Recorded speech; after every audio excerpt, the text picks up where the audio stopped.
ಚಿಕ್ಕಬಳ್ಳಾಪುರ ತಾಲೂಕಿನ ಗೊಲ್ಲಹಳ್ಳಿ ಗೇಟ್ ಸಮೀಪ ಭಾನುವಾರ ಮಧ್ಯರಾತ್ರಿ ಸಂಭವಿಸಿದ ಭೀಕರ ಅಪಘಾತದಲ್ಲಿ ನಲ್ಲಕದಿರಿನಹಳ್ಳಿ ಗ್ರಾಮದ 49 ವರ್ಷದ ಲಕ್ಕೇಗೌಡ ಮೃತಪಟ್ಟಿದ್ದಾರೆ.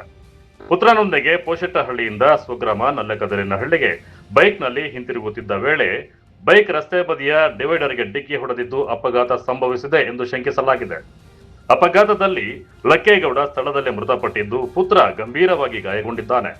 ಗಾಯಗೊಂಡ ಪುತ್ರನನ್ನು ತಕ್ಷಣ ಬೆಂಗಳೂರಿನ MS ರಾಮಯ್ಯ ಆಸ್ಪತ್ರೆಗೆ ದಾಖಲಿಸಲಾಗಿದ್ದು ಚಿಕಿತ್ಸೆ ಮುಂದುವರೆದಿದೆ. ಮೃತ ಲಕ್ಕೇಗೌಡ ಮೃತದೇಹವನ್ನ ಚಿಕ್ಕಬಳ್ಳಾಪುರ ಜಿಲ್ಲಾ ಆಸ್ಪತ್ರೆಗೆ ರವಾನಿಸಿ ಮರಣೋತ್ತರ ಪರೀಕ್ಷೆ ನಡೆಸಲಾಯಿತು. ಈ ಸಂಬಂಧ ಚಿಕ್ಕಬಳ್ಳಾಪುರ ಗ್ರಾಮಾಂತರ ಪೊಲೀಸರು ಪ್ರಕರಣವನ್ನು ದಾಖಲಿಸಿಕೊಂಡು ತನಿಖೆ ಕೈಗೊಂಡಿದ್ದಾರೆ. ರಾತ್ರಿ 10-10:30 ಅವ್ರ ತಂದೆಗೆ ಚೆನ್ನಾಗಿಲ್ಲ ಅಂದ್ಬಿಟ್ಟು ಪೋಷೆಟ್ಟಹಳ್ಳಿಗೆ ಹಾಸ್ಪಿಟ್ಲಿಗೆ ಹೋಗಿದ್ದಾರೆ. ಹಾಸ್ಪಿಟಲ್ ತೋರಿಸ್ಕೊಂಡು ಬಂದಿದ್ರೆ ಅವ್ರಿಗೆ 2 ದಾರಿ ಇತ್ತು. ದಾರಿ ಪೋಷೆಟ್ಟಹಳ್ಳಿ ಗೊಲ್ಲಹಳ್ಳಿ 2 ದಾರಿ, ಅದು ಬಿಟ್ಟು ಜಕ್ರಮಣ ಕ್ರಾಸಲ್ಲಿ ಹೋಗಿದ್ದಾನೆ. ಬರೋ ಜಾಗದಲ್ಲಿ ಗಾಡಿನೇ ಹೊಡೆದಿದೆಯೋ ಗೊತ್ತಿಲ್ಲ. ಡಿವೆಂಡ್ರಿಗೆ ಒಂದು ಹೊಡೆದಿದ್ದಾನೆ, ಫೋಲ್ಗೆ ಹೊಡೆದಿದ್ದಾನೆ. ಅಲ್ಲಿ ಡೆತ್ ಆಗಿದ್ದಾರೆ. ಆಮೇಲೆ ಯಾರೋ ಒಬ್ಬ ಪಾಪ ಪುಣ್ಯಾತ್ಮ ಫೋನ್ ಮಾಡಿ ಅಷ್ಟೊತ್ತಲ್ಲಿ ಅವರು ಮತ್ತಿಲ್ದಿದ್ದಂಗೆ ಬಿದ್ದಿದ್ದರು. ಅವ್ರ ಫಿಂಗರ್ ಪ್ರಿಂಟ್ಸ್ ಮೊಬೈಲ್ ಮೇಲೆ ಪ್ರೆಸ್ ಮಾಡಿಸಿ ಒಂದು 5-6 ಜನ ಫೋನ್ ಮಾಡಿ 6ನೇ ಅವ್ರ ಫೋನ್ ಲಿಫ್ಟ್ ಮಾಡಿದ್ದಾರೆ. ಆ ಹುಡುಗಿಗೆ ಮಾಡಿದ್ಮೇಲೆ ಎಲ್ಲರಿಗೂ ನಮ್ಗೆ ಇಂಟಿಮೇಷನ್ ಕೊಟ್ಟಿದ್ದಾರೆ. ಅಷ್ಟೊತ್ತಿಗೆ ನಮ್ಮ ಹುಡುಗರೆಲ್ಲ ಬಂದಿದ್ದಾರೆ, ಇಲ್ಲಿ ತೋರಿಸಿದ್ದಾರೆ, ಇಲ್ಲಿ ಡೆತ್ತು ಅಂತಿದ್ದಾರೆ. ಆ ಮಗುನ ರಾತ್ರಿ 12:30-1 ಗಂಟೆಗೆ MS ರಾಮಯ್ಯ ಆಸ್ಪತ್ರೆಗೆ ಕರ್ಕೊಂಡೋಗಿದ್ದಾರೆ. ಅದು ಕೇಸು ಸ್ವಲ್ಪ ಕ್ರಿಟಿಕಲ್ ಇದೆ, 48 ಅವರ್ ಅಬ್ಸರ್ವರಲ್ಲಿದೆ. ಅವ್ರು ಪೋಷೆಟ್ಟಹಳ್ಳಿಗೆ ಹೋಗಿ ಬರ್ತಾ ಇದ್ದಿದ್ದು ನಲ್ಲಕದಿರಿನಹಳ್ಳಿಗೆ ಹಾಸ್ಪಿಟ್ಲಲ್ಲಿ ತೋರಿಸ್ಕೊಂಡು. ತಂದೆ ಮಗ ತಂದೆ ಮಗ ಬರ್ತಾ ಇದ್ರು. ತಂದೆ ಡೆತ್ ಆಗಿರೋದು ಲಕ್ಕೇಗೌಡ ಅಂತ, ಶ್ರೀಕಾಂತ್ ಅಂತ. ಅವ್ರದ್ದು 50, 24 ಶ್ರೀಕಾಂತ್. ಮಗದು ಕ್ರಿಟಿಕಲ್ ಇದೆಯಾ MS ರಾಮಯ್ಯದಲ್ಲಿ 48 ಅವರ್ ಅಬ್ಸರ್ವರಲ್ಲಿದೆ. ಘಟನೆ ಒಂಥರ ಹೋಗಿ ಫೋಲ್ಸ್ ಕೊಡ್ದಿದ್ದಾನೆ. ಆ ಫೋಲ್ಸ್ ಬೆಂಡಾಗಿದೆ. ಆಪೋಸಿಟ್ ಗಾಡಿ ಬಂದಿರೋದಕ್ಕೆ ಅದು ಕಡೆ ಹೋಗಿದ್ದಾನೋ ಏನೋ ಅಂತ ಗೊತ್ತಿಲ್ಲ. ಅದಕ್ಕೂ ಶಿಲ್ಪ ಥರ ಕಾಣಿಸ್ತಾ ಇದೆ. ಹೆಲ್ಮೆಟ್ ಹಾಕಿದ್ರೆ ಪ್ರಾಣ ಉಳಿತಾ ಇತ್ತು, ಇಬ್ಬರದು ಉಳಿತಾ ಇತ್ತು. ಇದೇನಂದರೆ ಜನಗಳಿಗೆ ಈಗ ಹೇಳೋದೇನೆಂದರೆ, ನಮ್ಮ ಪೊಲೀಸವರು ಮಾಡ್ತಾ ಇರೋದು ಜನಗಳಿಗೊಂಥರ ಬೇಸರ ಆಗ್ತದೆ. ಇದಂತಕ್ಕೂ ಇಂಥ ಟೈಮಲ್ಲಿ ನಡೆಸ್ಕೊಂಡ್ರೆ ಅವ್ರು ಮಾಡ್ತಾ ಇರೋದು ಇಲ್ಲ, ಇರೋ ಜನಗಳೆಲ್ಲ ತಿಳ್ಕೊಬೇಕು, ಹೆಲ್ಮೆಟ್ ಹಾಕ್ಕೊಂಡೇ ಓಡಾಡಬೇಕು. ನಮ್ಮ ಅಭಿಪ್ರಾಯ ನಮ್ಮ ಅಣ್ಣ ಆಗಬೇಕು, ನಮ್ಮ ದೊಡ್ಡಪ್ಪ ಮಗ ದಯಾನಂದ್. ಇನ್ನೊಂದು ಪ್ರತ್ಯೇಕ ಪ್ರಕರಣದಲ್ಲಿ ಚಿಕ್ಕಬಳ್ಳಾಪುರ ತಾಲೂಕಿನ ಹೊನ್ನೇನಹಳ್ಳಿ ಗ್ರಾಮದ 38 ವರ್ಷದ ಶ್ರೀನಿವಾಸ್ ರಸ್ತೆ ಅಪಘಾತದಲ್ಲಿ ಮೃತಪಟ್ಟಿದ್ದಾರೆ.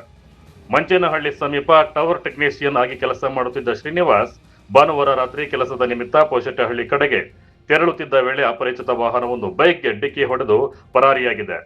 ಡಿಕ್ಕಿಯ ರಭಸಕ್ಕೆ ಶ್ರೀನಿವಾಸ್ ಸ್ಥಳದಲ್ಲೇ ಮೃತಪಟ್ಟಿದ್ದಾರೆ. ಅಪಘಾತದ ಬಳಿಕ ಮೃತದೇಹವನ್ನು ಜಿಲ್ಲಾ ಆಸ್ಪತ್ರೆಗೆ ರವಾನಿಸಿ ಮರಣೋತ್ತರ ಪರೀಕ್ಷೆ ನಡೆಸಿ ಕುಟುಂಬಸ್ಥರಿಗೆ ಹಸ್ತಾಂತರಿಸಲಾಗಿದೆ. ಡಿಕ್ಕಿ ಹೊಡೆದ ವಾಹನ ಹಾಗೂ ಅದರ ಚಾಲಕನ ಪತ್ತೆಗೆ ಚಿಕ್ಕಬಳ್ಳಾಪುರ ಗ್ರಾಮಾಂತರ ಪೊಲೀಸರು ತನಿಖೆ ಆರಂಭಿಸಿದ್ದು 2 ಪ್ರತ್ಯೇಕ ಪ್ರಕರಣಗಳು ದಾಖಲಾಗಿವೆ. ನನ್ನ ಹೆಸರು ಕಾಂತರಾಜು ಅಂತ. ನಮ್ಮ ಬಾಮೈದ ಶ್ರೀನಿವಾಸ್ ಅಂದ್ಬಿಟ್ಟು ಹೊನ್ನೇನಹಳ್ಳಿಯವರವರು. ಅವರು ಟವರ್ ಕಂಪ್ನಿಲಿ ಕೆಲಸ ಮಾಡ್ತಿದ್ರು. ಮಂಚೇನಹಳ್ಳಿ ಹತ್ರ ಹೋಗ್ಬೇಕಾದ್ರೆ ಆಕ್ಸಿಡೆಂಟ್ ಆಗಿದೆ. ಯಾವುದೋ ವೆಹಿಕಲ್ ಕುತ್ಕೊಂಡು ಹೋಗಿರೋದು, ಹಂಗಾಗ್ಬಿಟ್ಟು ಅದು ಡೆತ್ ಆಗಿದೆ. ಹೆಡ್ ಇಂಜುರಿ ಆಗಿಬಿಟ್ಟು ಡೆತ್ ಆಗಿದೆ. ನಮಗೂ ಫೋನ್ ಬಂದಮೇಲೆ ಬಂದು ನೋಡಲಾಗಿ ಇಲ್ಲಿ ಹಾಸ್ಪಿಟ್ಲಲ್ಲಿ ಬಾಡಿ ತೋರಿಸಿದ್ರು. ವೆಹಿಕಲ್ ಡೀಟೇಲ್ಸ್ ಇನ್ನೂ ಸಿಕ್ಕಿಲ್ಲ ಅಂದರು. ನೋಡಿದೆ ಮಂಚೇನಹಳ್ಳಿ ಹತ್ರ ಪೋಷೆಟ್ಟಹಳ್ಳಿ ಕೆಲಸಕ್ಕೆ ಅಂತ ಹೋಗಿರೋದು ಅಂತ ಗೊತ್ತಾಯಿತು. ಮನೇಲಿ ಹೇಳ್ಬಿಟ್ಟು ಆ ಥರ ಹೋಗಿದ್ದಾರೆ. ರಾತ್ರಿ 10:30 ಹೊರಡಬೇಕಾದ್ರೆ ಕಾಲಿಗೆ ಬಂದಿದೆ, ಕೆಲಸ ಇದೆ ಅಂತ ಹೇಳ್ಬಿಟ್ಟು ಹೋಗಿದ್ದಾರೆ. ಆಮೇಲೆ 3 ಗಂಟೆಯಲ್ಲಿ ಪೊಲೀಸವರು ಫೋನ್ ಮಾಡಿದ್ದಾರೆ. ಮನೆಯವ್ರಿಗೆ ಫೋನ್ ಮಾಡಿದಾಗ ಅವ್ರು ಬಂದು ನೋಡಲಾಗಿ ಹೆಡ್ ಇಂಜುರಿ ಆಗಿದೆ ಅಂತ ಗೊತ್ತಾಗಿದೆ. ಅಪಘಾತ ಟವರ್ ಟೆಕ್ನಿಷಿಯನ್ನಾಗಿ ಕೆಲಸ ಮಾಡ್ತಾಯಿದ್ದೆ. ವಯಸ್ಸವ್ರಿಗೊಂದು 38 ವರ್ಷ ಆಗಿತ್ತು. ಮದುವೆ ಆಗಿದೆ, ತಂದೆ ತಾಯಿ ಇದ್ದಾರೆ, ಮಕ್ಕಳೇನಿಲ್ಲ, ಯಾರು ಇಲ್ಲ. ಮದುವೆಗೆ ಒಂದು 4 ವರ್ಷ ಆಗಿದೆ. ತಂದೆ ತಾಯಿ ಸ್ವಂತ ಊರು ಹೊನ್ನೇನಹಳ್ಳಿ, ಚಿಕ್ಕಬಳ್ಳಾಪುರ. ಒಟ್ಟಾರೆ ಕೇವಲ 1 ಕಿಲೋಮೀಟರ್ ಅಂತರದಲ್ಲಿ ನಡೆದ 2 ಪ್ರತ್ಯೇಕ ರಸ್ತೆ ಅಪಘಾತಗಳು 2 ಕುಟುಂಬಗಳ ಬದುಕನ್ನೇ ಕತ್ತಲಿಗೆ ತಳ್ಳಿವೆ. ಒಂದು ಕುಟುಂಬದಲ್ಲಿ ತಂದೆಯನ್ನು ಕಳೆದುಕೊಂಡ ನೋವಿನ ನಡುವೆ ಮಗ ಸಾವು ಬದುಕಿನ ನಡುವೆ ಆಸ್ಪತ್ರೆಯಲ್ಲಿ ಹೋರಾಟ ನಡೆಸ್ತಾ ಇದ್ರೆ, ಮತ್ತೊಂದು ಕುಟುಂಬದ ಆಸರೆಯಾಗಿದ್ದ ವ್ಯಕ್ತಿ ಅಪರಿಚಿತ ವಾಹನದ ಡಿಕ್ಕಿಗೆ ಬಲಿಯಾಗಿದ್ದಾನೆ.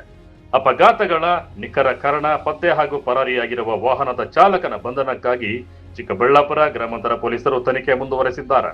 ಕ್ಯಾಮರಾಮನ್ ಪ್ರವೀಣ್ ಜೊತೆ ಕಳವರ ಅರುಣ್, MMTV ನ್ಯೂಸ್, ಚಿಕ್ಕಬಳ್ಳಾಪುರ.